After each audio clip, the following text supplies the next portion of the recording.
এদিকে তাকান, এদিকে তাকান।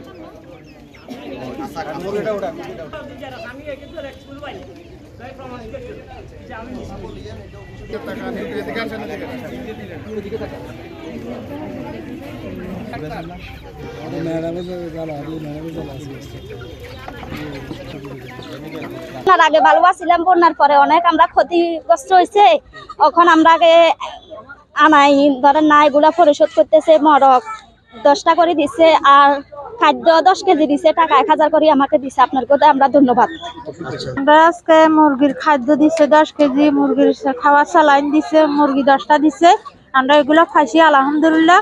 আমরা এগুলো এবার ফালি, আর আল্লাহ যদি রাখে, যদি আমরা সামনে নই আগাইতে হারু। বন্যা ক্ষতিগ্রস্ত হয়েছে, আমাদেরকে অফিস থেকে সাহায্য করছে। আমরা 10টি মুরগি দিছে, মুরগির খাদ্য দিছে, আবার 1000 টাকা দিছে। আমাদের এগুলো দিয়ে আয় করি, আমরা চলবো। বন্যার কারণে দুর্গত এলাকা থেকে এগুলো দিতেছি। আমরা অনেক হাঁস মুরগি মারা গেছে, এই কারণে আমরা এগুলো দিলে উপকৃত হব, এই কারণে আমাদেরকে এগুলো দিয়েছে। হ্যাঁ, সব হাঁস মুরগি গরু সব চলে গেছে। এখানে 10টি মরক দিছে, খাদ্য দিছে, 1000 টাকা দিছে, আর ওষুধ দিছে। নতুন করে উৎপন্ন করবো, নতুন একটা করবো, যাতে আমাদের চলার সচ্ছল হয়। আন্ত ক্যাডার বৈষম্য বিরোধী আন্দোলনের যারা আমাদের নেতৃত্ব দিচ্ছেন, বিভিন্ন ব্যাচের কর্মকর্তাবৃন্দ, বিসিএসের, সেটা 21 থেকে আপনার প্রায় 33 পর্যন্ত। তো সবাই এখানে তাদের নিজস্ব অর্থায়নে এই কাজটি করেছেন, এই জন্য আমি তাদেরকে ধন্যবাদ জানাই।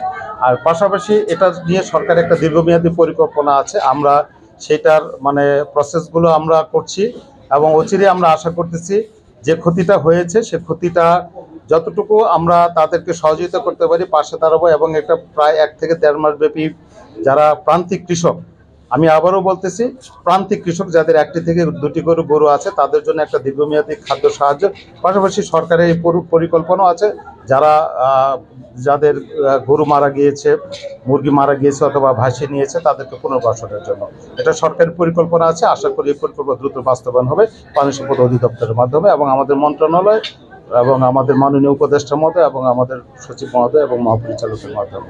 আমরা ফুলগাজী উপজেলায় বন্যা দুর্গত 70 জন মুরগি পালনকারী মহিলাদেরকে আমরা প্রাণী সম্পদ অধিদপ্তরের আন্ত ক্যাডার বৈষম্য পরিষদের তরফ থেকে যে তারা ব্যক্তিগতভাবে যে একটু উদ্যোগ নিয়েছিল, তাদের 70 জন মহিলাকে তারা 10টি মুরগি এবং 10 কেজি সেই মুরগিকে লালন পালন করার জন্য খাদ্য দিয়েছে, এবং 1000 টাকা তাদের যাতায়াত ভাতা প্রদান করেছে। এবং এই সম্প্রসারণ কার্যক্রমটি সাথে আমি তাদের বিতরণ করার জন্য আমি ঢাকা থেকে এসেছি এখানে। তাদেরকে আজকে আমরা 70 জন মহিলাকে আমরা এই কার্যক্রম সম্পন্ন করি।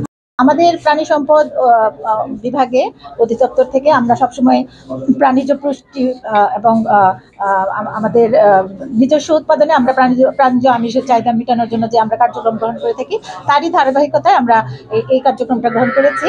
এবং এর মাধ্যমে আমাদের গ্রামের যে বন্যা ক্ষতিগ্রস্ত যে প্রান্তিক পর্যায়ে যে আমাদের গ্রামের মহিলারা আছে, তারা এই মুরগি পালনের মাধ্যমে তারা একদিকে যেমন তাদের প্রোটিনের চাহিদা পূরণ হবে, তাদের বাচ্চা কাচ্চারা প্রোটিন পাবে, এবং অন্যভাবে তারা এইগুলো বিক্রি করে পরবর্তীতে যখন সংখ্যায় বাড়বে, এগুলো বিক্রি করে তারা স্বাবলম্বী হতে পারবে, এবং এর মাধ্যমে তারা ক্ষমতায়ন হবে, নারী ক্ষমতায়ন হবে বলে আমি বিশ্বাস করি। এবং এই ধরনের কার্যক্রম আমরা পরবর্তীতে আরো করব।